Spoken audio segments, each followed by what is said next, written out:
Right now at 7, Congresswoman Liz Cheney has officially been removed from her leadership post in the House of Representatives. Republicans punished her for pushing back against the lie that the November election was stolen from Donald Trump.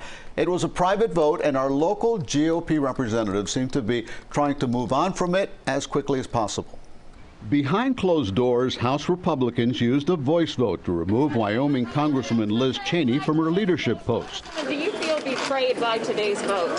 I do not. I think that it is an indication of where the Republican Party is, and I think that the party is in a place that we've got to bring it back from, and we've got to get back to a position where we are a party that can fight for conservative principles. Ahead of the vote, Cheney took to the House floor Tuesday night to warn that former President Trump is threatening democracy with his election fraud lies.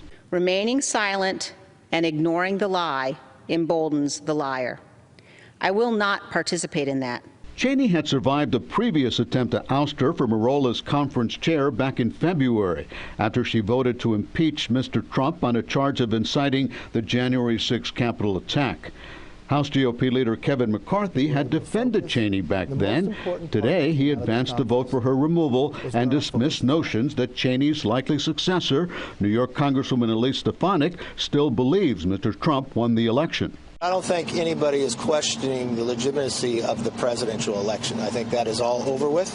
We're sitting here with the president today. The vote makes clear the former president maintains a firm grip on GOP party politics, but also reveals a split.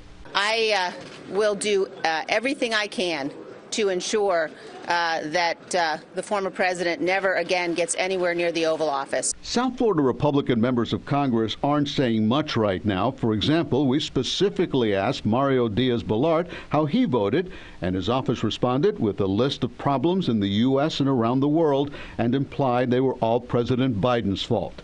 Congressman Carlos Jimenez started his statement by saying he respects Cheney, but then listed problems at home and abroad and implied the Republican Party could not tackle them if Cheney wasn't removed from her post. So far, we have not heard back from Congresswoman Maria Elvira Salazar. Donald Trump put out a statement, though. This morning, he called Cheney a, quote, bitter, horrible human being.